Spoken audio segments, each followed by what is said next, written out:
and I saw these gorgeous knittings people have made, and I was like, okay, wow, you can really make beautiful things.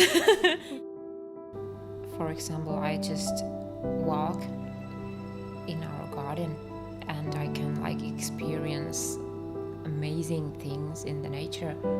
Like you are just, for example, like in the evening you are grabbing something from your car or something from the yard, and you look up the sky and you see those amazing northern lights. So, you started knitting as a kid, actually. Yeah, you I told did. me. But then you stopped and you started again because your husband needed a head.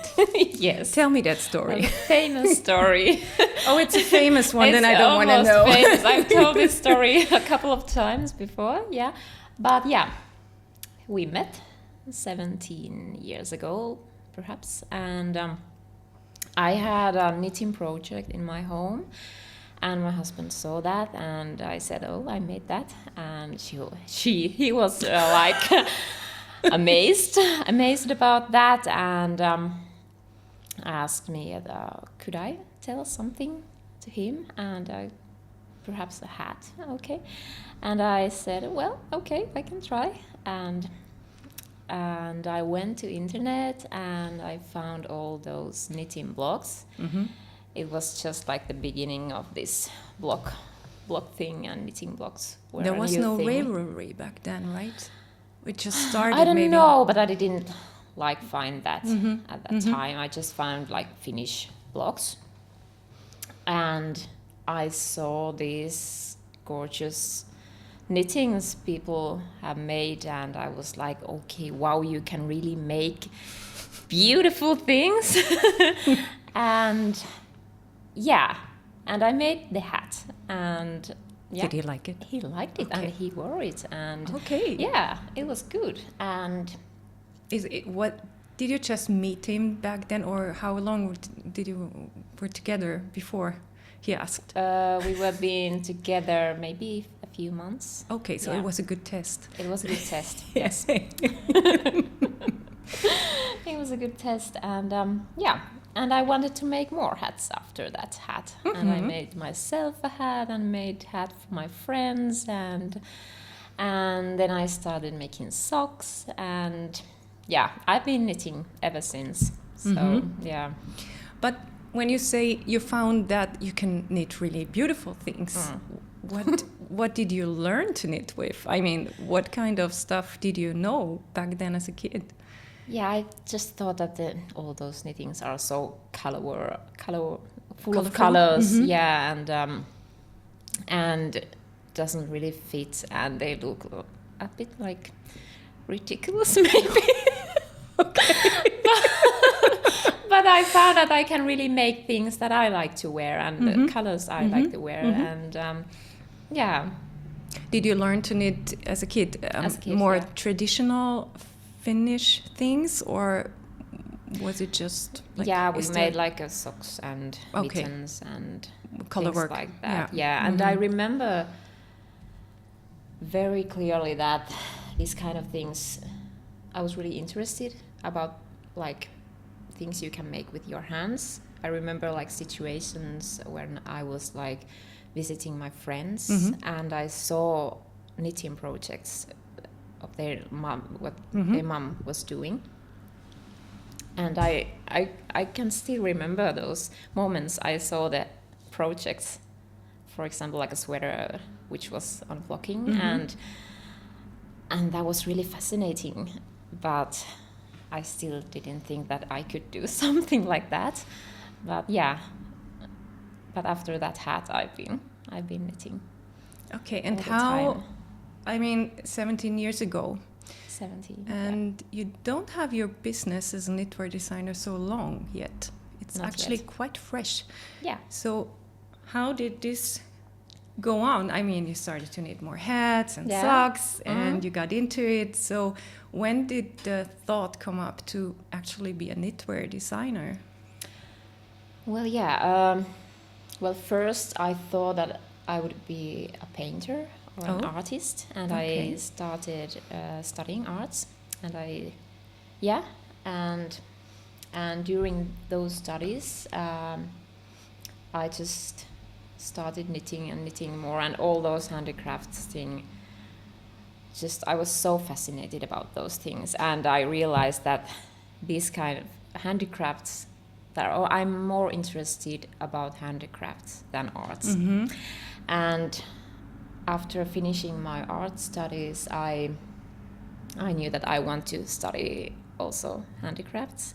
So I found one school in the middle of Finland, and we were living in Helsinki back at the time, and we were living there 4 years, and I thought, okay, we both thought that it's time to move away and to a smaller place, and I found that handicraft school, and my husband found also a school near that place, and we also found a cute little log cabin. Oh, it sounds perfect. Yeah, and we moved there, and we lived in the forest, and I studied handicrafts 1 year, and during those studies I opened my Instagram account, and I also started writing a knitting blog. I had a Haka blog back then, and and at that time I started to design my own designs, but I didn't write any patterns. I just did it. I just did them, and and I shared pictures of them, and also at that time I fell in love with photography and taking photos of knits and in the nature, and I thought that knits and nature, they fit together so well. So I fell in love with that, and after those studies we stayed in the middle of Finland in Karstula a few years, and I worked as a sewist 1 year, and then we felt that it's time to move to north. Okay, yeah. You went more up. Yeah, and up. All the directions of Finland, and my husband found a job from there. He's a wilderness guide, and I didn't have any jobs there, and we still moved there, and at that time I found a knitwear designer's job that I heard about that job. I was watching YouTube videos, and I saw a video of a knitwear designer. Unfortunately, I don't remember who she was, but after that video I was like, oh, that is like the best job in the world. And wow. And and this is about how many years ago? Almost 10 years ago, I guess. Yeah. And but I thought that I wasn't sure if I would be able to do that kind of job. But what made you think that? I thought that Finland is such a small country that there is no space for knitwear designers. I think Veera Välimäki was like them. Okay, yeah, she was the first Finnish, I guess. Yeah. Yes, and I thought, okay, we have Veera. She takes it all. She takes it all.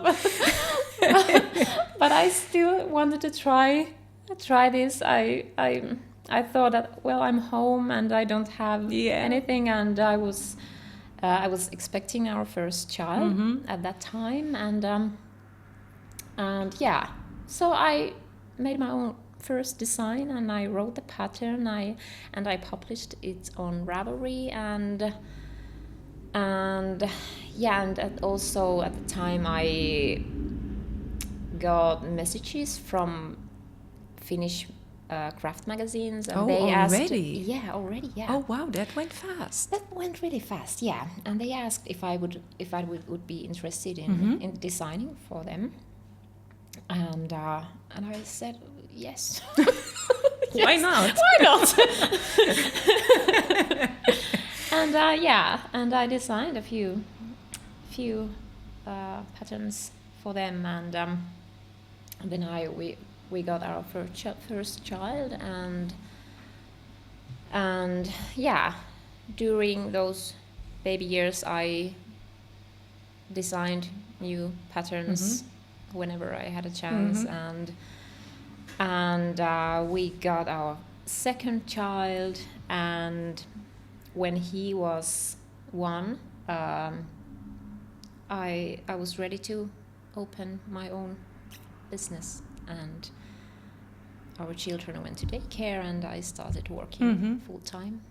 Did you, I mean, there's a lot of little things sometimes knitters don't see about their job as a knitwear designer, which you can't see, obviously. Yeah. Did you learn it all by yourself by trying out, or did you have like a mentor? No, I didn't have. You didn't I learned, and I found some YouTube videos, and I was just trying to find all the information from the internet, and my first pattern writing, that was wild. Oh, that was wild, yes. I used quite a lot of paper and pen and calculator, and I can imagine. And after that I learned to use the tools you can find from computers. So what made you move more north? Was it the job of your husband? It was the nature. Before moving there, we were visiting there quite a lot, hiking and canoeing, and spending time in the nature, and that was the reason why we moved there, and we just tried to find the jobs there. And so you live by a really big lake. We sometimes show that in your Instagram. How does living in that area shape your days? Of course it gives peace into your life, and also things to do, because you have to keep your house warm, and in the winter time you get quite a lot of snow into your yard. So do you have a normal heating in the house, or do you only do it with fire? We do it by fire. We have this big thing where you light up the fire, and it heats up the water we use, and also the house. So we make the fire like 2 times a day during the winter. To be on it. So it is a lot of work, but it's also like fun that fire is warming up like everything. You really appreciate your warm water and warm shower. I lived in a house like that too for 2 years, but in city, and it was really, really old wooden house, and I mean water was there, warm water, but the heating, if you were gone for 3 days, the house was cold. It is cold, and it took hours, sometimes a day, until it was warm again. So I know the work. We have like electricity heating when we are gone, so we have a backup. We have a backup. Expensive backup, but it's but good. Still, it's good to have. But it's a nice warmth, I guess, when it's made with fire. It's a different warmth. It is. It is. So, and then you also have 5 or 6 sheep. At the moment, we have 4. Oh, 4. Yeah, 4 at the moment, and let's see if we have more this spring. Okay, good. There is a chance. Hoping for more. And you have 4 dogs. 4 dogs. And you have 3 kids. 3 kids. And 1 husband. Only 1. So that's a lot of to take care of. It is, yeah. So how do you ever come to design? I mean, I don't know. How does that work? Tell me the secret. That's a good question. Yeah, sometimes in the night, but yeah. Sometimes there is our days are pretty full. Yeah, but yeah, somehow some crazy way we just enjoy it also. Yeah. Do you have to take care a lot of the landscape around the house? Is there a lot of your yard which you have to take care of? Or? Yeah, our yard is pretty big, Okay. but it's pretty wild. Okay. And that's why we have the sheep. They take care of the yard. Okay. During the summertime. Yeah. And yeah. In the first year I made like I had so many things in the garden, potatoes and carrots and everything, and I was motivated. I was motivated, but I have to say that last summer I didn't grow anything, and before that I did put potatoes in the ground, but they stayed there. They stayed in the ground. I was pregnant and I had a baby, and let the potatoes be there. Okay, so maybe you're surprised next summer. Yeah, let's see. You know, Let's see. You never know. millions of potatoes. Yeah. Yeah, maybe.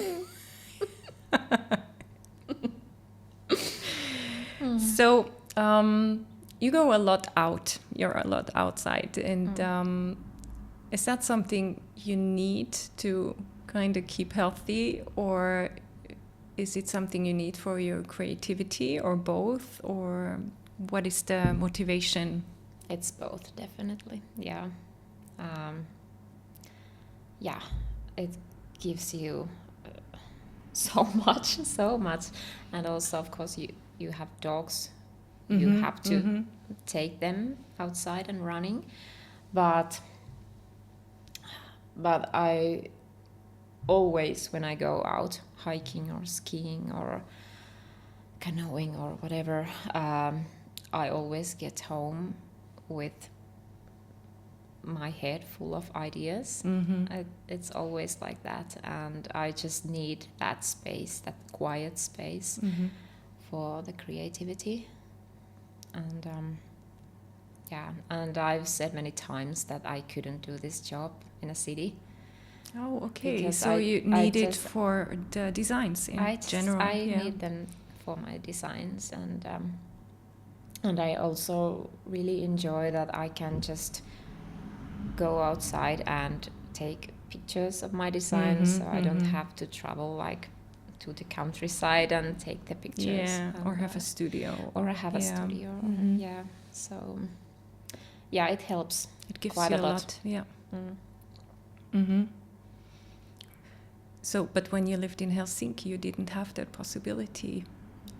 How did you manage to stay healthy mentally in a city like that? Did the needs change?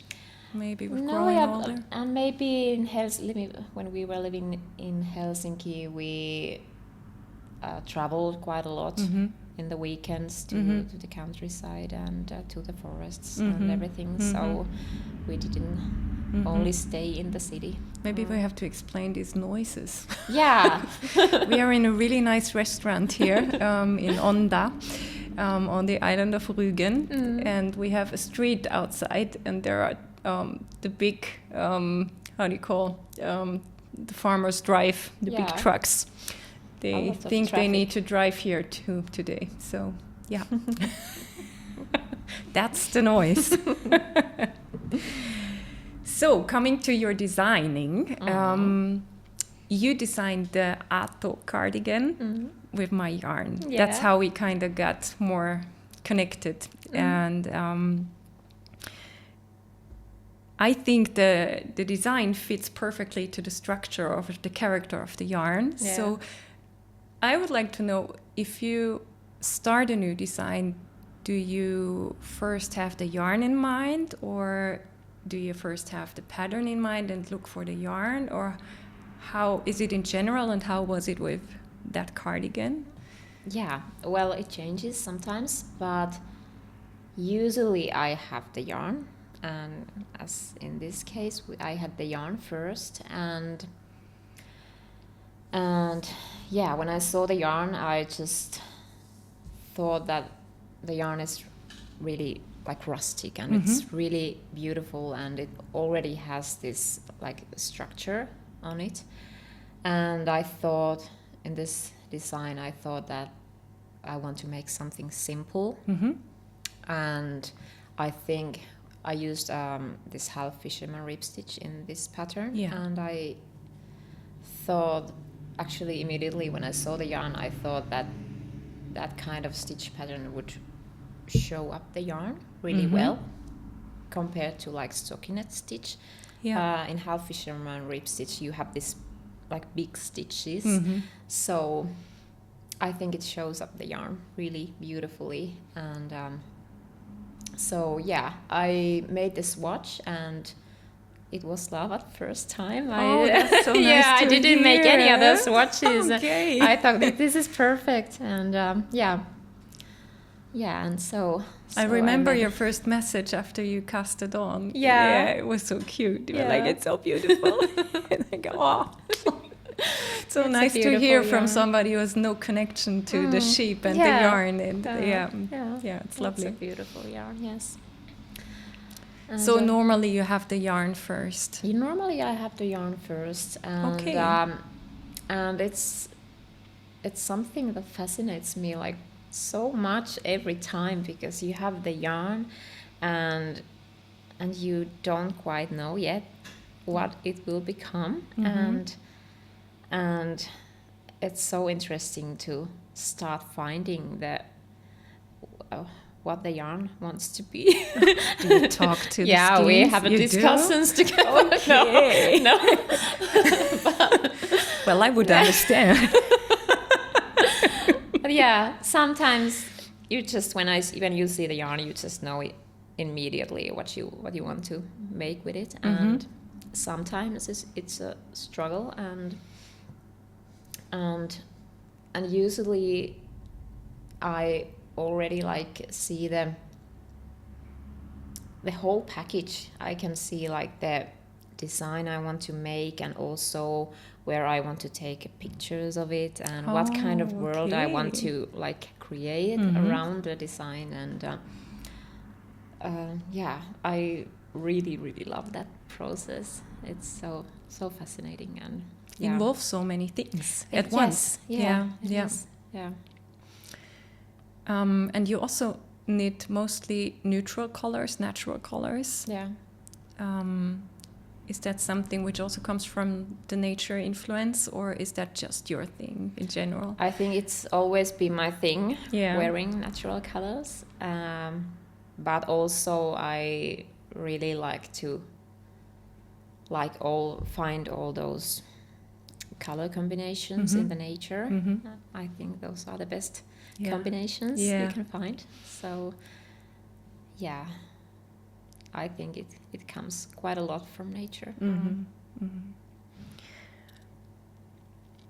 I read an interview with you somewhere else. And there you said, when I don't knit, my head gets tight. Can you remember saying that? I can remember saying that, yes. Can you explain the feeling? Yeah, well, yeah. I think I'm more nicer when I have a chance to knit. Yeah, that is the thing which calms me down. Yeah, and I can really see when I haven't been knitting, and probably my husband sees it too. But there is sometimes like a situation, and when I'm not so nice, and I say to my husband, okay, I just need a moment where I can knit, just a few minutes, and then everything will be fine. Oh, a few minutes is enough? Well, not a few minutes. Yeah, okay. It turns into 2 hours. But just to get there. Yeah. Okay. Yes. Yeah. I'm happy that he understands. Yeah. Yeah, well, that's really important that he supports it. Yes. Yeah. But then he might notice too. Yeah. Yeah, but it's amazing.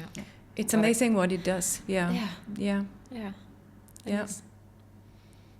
And it's amazing that still with all the research and we know with studies that it does so many good things in our brains and in our mental health that we are still called grannies if we're knitting.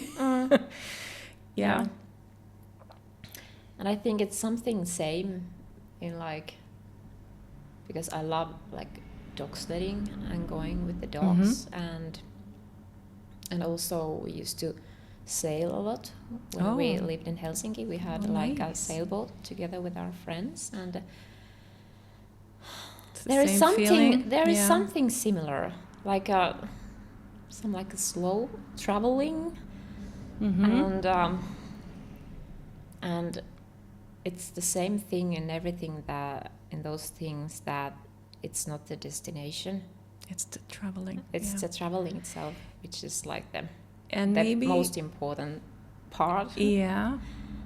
And also you get the destination and also the finished garment or sweater. And the sailing and the dog sledding, it's a way of traveling without so much distraction around. Yes. Because the sea, there is nothing more than the sea or nothing more than the snow. Or, I guess maybe that's the thing. Because if you're traveling with the train, there's so many things distracting you. And with the knitting, you have to focus. So I guess it's the focus. It's the focus of, when you are sailing or going with the dogs, you have to focus that the dogs are doing fine and the wind is okay and everything. So, you have to be in the moment. You have to be in the moment, yes. Yeah. That's true. That's interesting. Yeah. Yeah, it is. So I can kick off my next question because it was exactly that. Oh, okay. But maybe not because I guess it could be different if you knit as a hobby than if you knit as a job. Because with it coming it as a job, you maybe also have deadlines. Like with the book now, you needed to finish in time, and maybe not everything works out as planned. So it could be stressy. Does it still have this meditative quality while knitting? Although there's deadlines, Yeah, even though you have a tight deadline, but you are still doing that relaxing thing. The thing itself, the thing itself gives you calmness. Okay. So, that's interesting. Yeah, it is because I never. Yeah, that's even better. It's so cool. Yeah. Because of course there have been times that you have to finish a sweater very quickly, but even though you are in a hurry, you enjoy the process. Yeah, that's really good. That's actually really positive. Yeah, it is. Yeah. You do all your pictures yourself. Was that a real choice, or was it just born out of no other options? I think it's both. Yeah. Because I work alone. Yeah. I don't have many models around me, and I usually design the garments and everything in my size. So, like that is one reason I take the pictures by myself, and I also love to take the pictures by myself. I love to be in the nature with my camera and alone. Yeah, I don't need anyone. I get it. Yeah. And you get to experience amazing things also because you are alone and quiet in the nature. Yeah. I've seen so many animals and beautiful moments. What was the best one? Unexpected moment. I was taking photos for my first book, and I was sitting on a lake, next to a lake, in the beach, and unfortunately, I don't know the name of the English name for that animal, but there was it is like a small beaver. Mm-hmm. It's not a beaver, but it's a smaller one. Mm-hmm. And I saw it swimming in the lake, and it didn't see me, so it swam right Towards you. towards me and came sitting right next to me, and I was sitting there silently and Not moving like not a stone. moving like yeah. And it started eating. It didn't see you? Yeah, no, Not even then? not even then. And we Oh, how sat cute. there together and and yeah, and then it got away, and yeah, That's magical. yeah, that was an amazing moment. Yeah, Yeah, okay, I can understand. You don't want to have a photographer. yeah, Yeah, Mm. yeah, totally get it. yeah. But yeah, I've also had models, Mm-hmm. for example, Mhm. in my book, Mhm. and yeah, of course, it's easier to take photos of someone Someone else else. than by myself and of me. But yeah, those are different situations. But yeah, But you like to do it the way. yeah. Yeah, that's most important. Mm. Mm-hmm. And the pictures are beautiful, by the way. So, Thank you. so nothing more to change. I guess that's a question everybody asks because you have sheep Mm. and you knit. Mm. And I also asked already, but I'm going to ask for everybody else. Yeah. So you told me you don't use the wool of your sheep at the moment because there's just no time. Mm. But you teach a group of grannies how to spin. And Yeah. I think that's such a cute picture. And these grannies get your wool, Yeah, right? they get my wool. Yeah, we have a knitting group Mm-hmm. every Thursday evening, and yeah, there have been some people interested in spinning, so I've been bringing my own wool there and and teaching grannies. Yeah. Mm-hmm. Is this organized from somebody else, or did you put that group? It is organized by. That is a good question. What is the English word for that? But it's like organization which arranges different classes and Mhm. yeah, those Okay. kind of Yeah. things. So So you're the Yeah. teacher for them. I'm a Mhm. teacher for Mhm. them. Yes. Mhm. Yeah. Mm-hmm. Mm. Okay. I really like the picture. You Mm. with the grannies. Yeah. Yeah. Yeah. It is fun Yeah. and such an. You should ask important- them why they never learned to knit before. Hmm. Yeah. Yeah.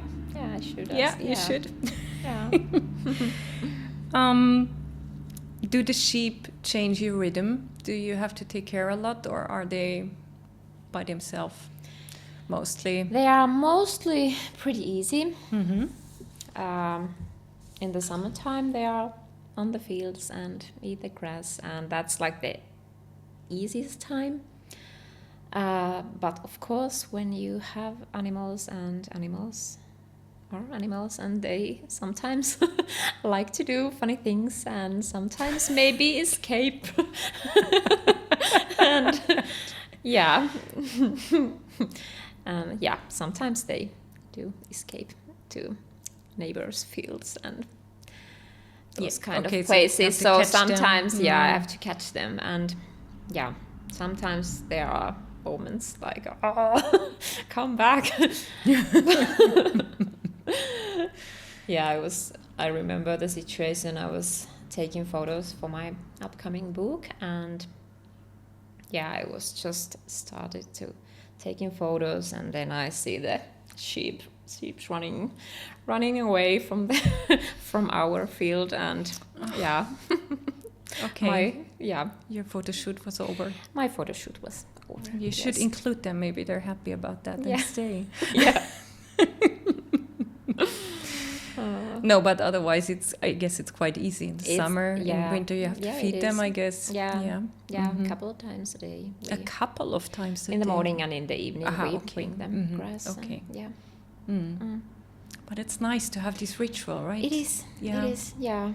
And they have a little cute house in our yard, and they are so cute there. Yeah. And I guess it's so nice to have them at your home, because when we were just at the shepherd's place now the other day, seeing the lambs and just sitting inside of the bunch of sheep and lambs, it's so calming. It is so calming. The sound and I don't know. It's something about the sound and being around them. It's like takes 2 minutes and you're relaxed. Yeah, it is.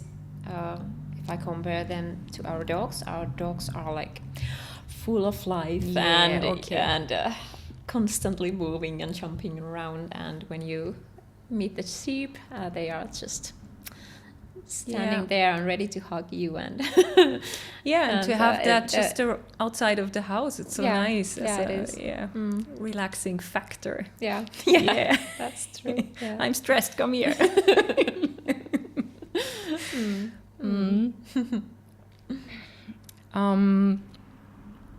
Now, you're living quite remotely, not as remote as I thought. You said it's a little village, you have a school, and it's not that remote. But still, it's northern Finland, and the knitting community in general is so global and so huge.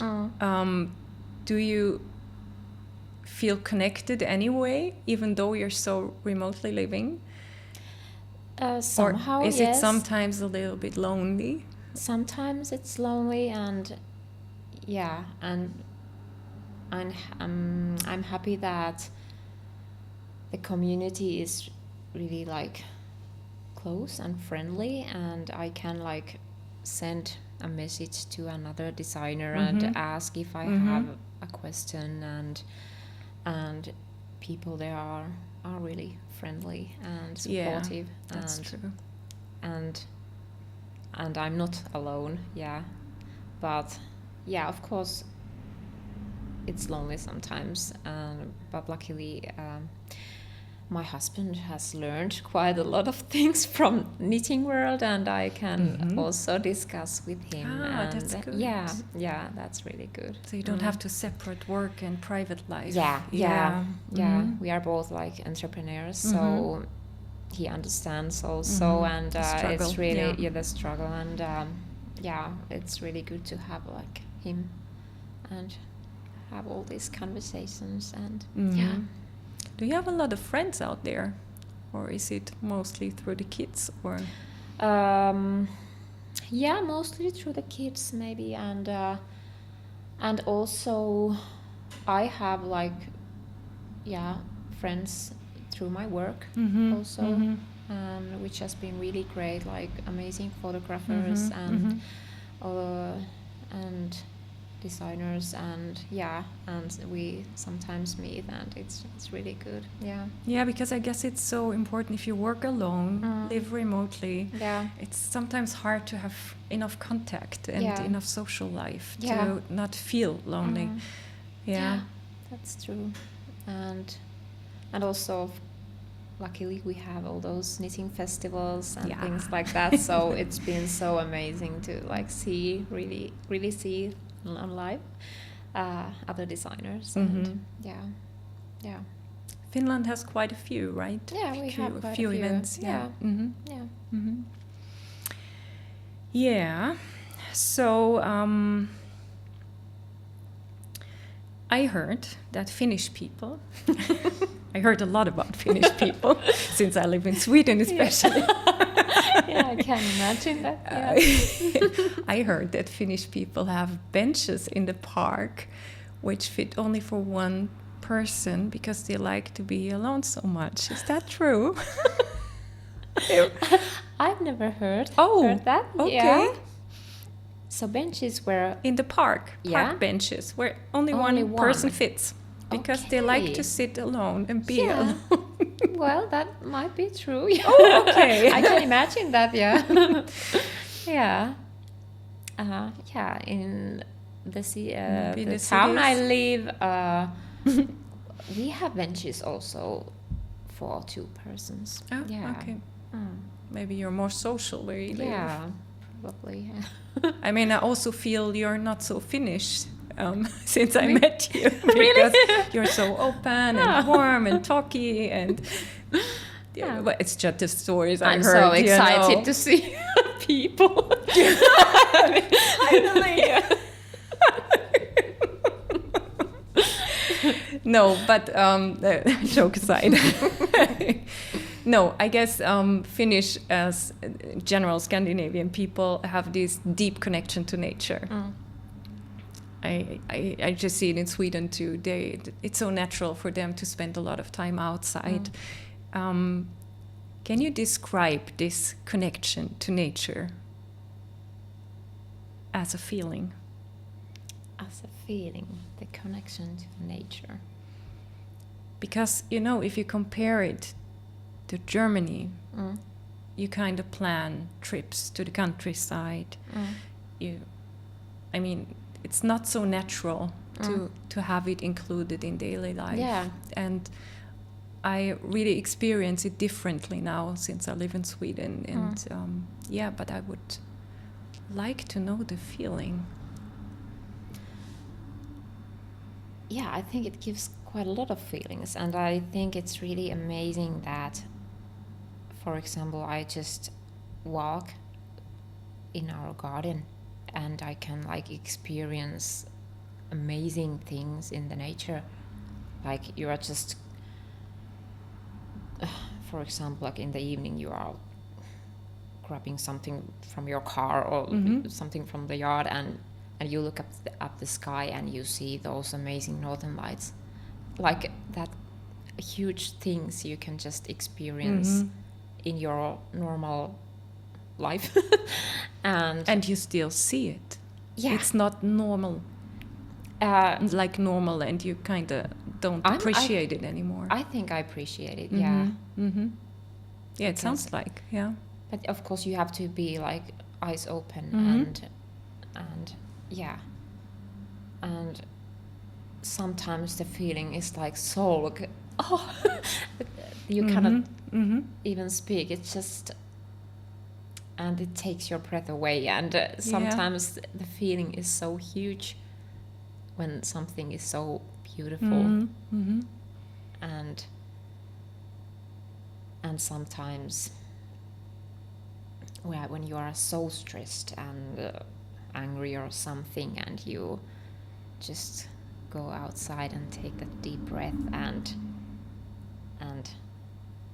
it gives you that calmness that you need. So yeah, those little and huge gifts from nature. And it's nice that you don't get used to it, because normally we have this I think it's habit important to not see it anymore.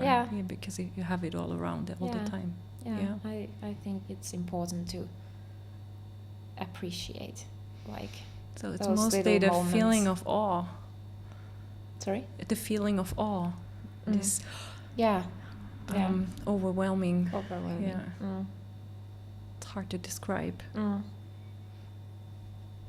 Do you have rituals around the seasons in nature? Yes, of course, something basic stuff you need to do, like in your garden and with your cars you have to change winter tires and things like that. But how does it change your trips outside? So in winter you do the dog sledding? Yeah. Quite a lot, dog right? sledding. Yeah, it's really important part in our winter activities. And in the summertime we just enjoy that you don't need to wear so much clothes. and I love that time.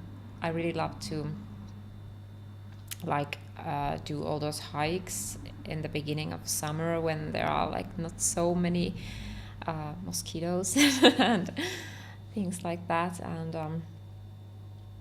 And yeah, in the summertime we do canoeing and hiking, and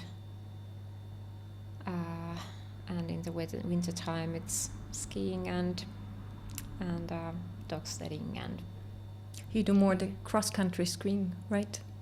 Or do you also have like a mountain to... We have a little go to ski? mountain where Yeah? we can Okay. go also. Okay. Yeah, but mostly cross-country Mhm. skiing, yes. Mhm. Mm.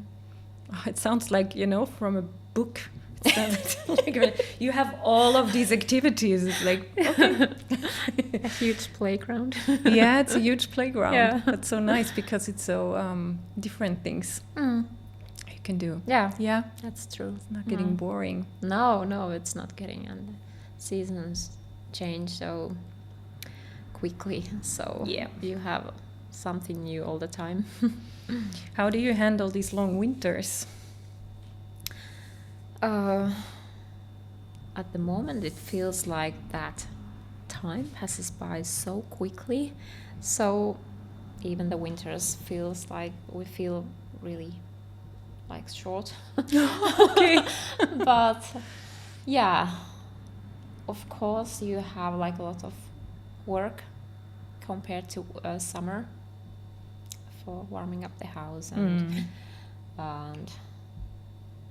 all the snow and everything, and yes, it's dark, but also I think the colors in the darkest time are so amazing. It's not only the dark, only this dark. There are so many different amazing colors. Is it because of the snow? It's the snow and the small light that sun gives. Mm-hmm. So Mm-hmm. it's So really just a different light also. yeah, it's a different light, and it's not only this darkness. It's Mm-hmm. there are some colors. Mm-hmm. Colors. Yeah. So because a lot of people have hard time in winter, but I guess you always have snow in winter, right? Mm. Yeah, I guess if there's a lot of snow a long time in Mm. winter, then it's easier because it makes the world so calm and nice, and even if it's gray in the sky, you still have a little more friendliness around. Yeah. Yeah. Yeah. But of course, like in the end of winter, you are starting to feel like, okay, go away. I'm enough with snow. Yeah. How long does that go until the winter stops? Usually the the lake melts around in the beginning of May. Oh, wow. So yeah, we have short summer. Mm-hmm. That's like more 2/3 is winter Yeah. and 1/3 is Yeah. summer. Yeah, it is. Okay, wow. Okay, that's a decision to live like that. Yes. But you don't regret. No, I don't. No, Yeah. okay. Yeah, I couldn't imagine myself. Did you grow Anywhere up in the else. north, or do you... I grew up 400 kilometers to south. Okay. So not that. not that far? Yeah. Mm-hmm. Mm. Oh, okay. Maybe earlier lives. I don't know. Don't know. Yeah. Yeah, I guess that's it from me. All the questions are asked. First of all, I really like to have you here in my retreat. It was amazing to have you. It's been amazing, yeah. Such a nice time, and to have you here in the podcast too. Yeah, it's been really nice to finally see each other. Yeah, that's true. And your book is coming out, your next one. Yes. So what is the date exactly? It was something at the end of March, it's right? the end of March, unfortunately. I don't remember the Oh. exact day, but I just received 20-something? It was 20-something, yes. Yeah. And I just received a message from my publisher that they are receiving the books tomorrow or the day after. So it's exciting. It's really exciting. Do you do a book release party? Yeah, I think so. Yeah, you have to have something. Yeah. Yeah. So yeah, I ordered it already, so Really? I'm really excited. To get it.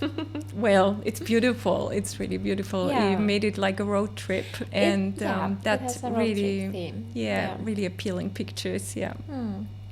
Yeah, we made like a road trip together with my family around northern Finland, and we visited our favorite places. And so it's like a memory book too. It's like a memory book too. Nice. Yeah, and I had the idea that we have like a bag full of knitwear, and everyone can wear something, and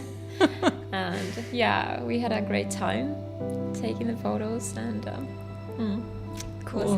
Nice memory. Nice memory. Yeah. Thank you for being here. Thank you for inviting me. It was a nice time.